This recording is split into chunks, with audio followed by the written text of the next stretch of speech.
Thanks, Leader. Today's a monumental day in the UK politics and in Northern Irish politics. We're all aware of the significance and the importance of the vote today.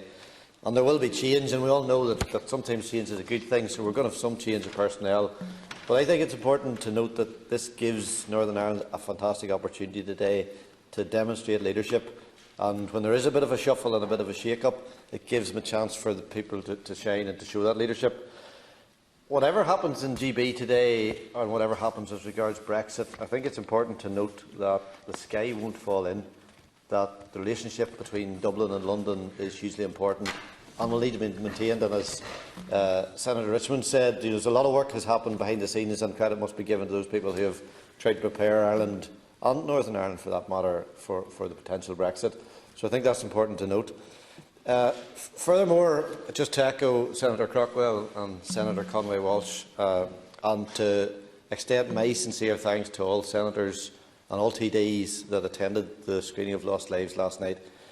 It was my second time to watch the movie, and I thought naively that it would be an easier watch the second time, and it was equally as powerful the second time. And I'm told by people, no matter how many times you watch it, it's a very, very powerful piece of cinematography.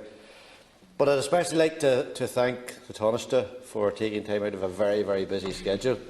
Not only did he come in advance of the start of the screening, he stayed for the duration and he participated in the Q&A session afterwards, and I'm very grateful for that, and he did add to that conversation. I think that what we take from it, there's one word that really sums up what we witnessed last night. It was the futility of the conflict. It was the futility of what happened.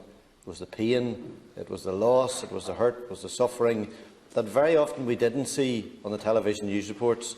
It was a side of it, and I mean this completely respectfully, that many people in this House didn't see. It was something that happened up there, something in the distance, and it was horrible, but we didn't really understand it. So I think that the film must serve as a reminder that we can never, ever let us go back to this situation, because it was a horrible time, and I lived through it, and my family lived through it. And like the book, triggered memories and horrible images of what was going on. Equally so, the film did the same thing last night. And I think it was just the pain and hurt and the broken people. And the point was made, and it was well made last night by the Taoiseach, that this wasn't about 3,700 people. This was about tens of thousands of people's lives that were impacted by this, and lives that they were never ever going to get over the pain and suffering. So, on that note, I think, just on closing, I'd just like to mention that because of the significance of today and the elections, I think it was worthy of noting that the Taoiseach's role in the talks in the North and getting the institutions up and running is critical.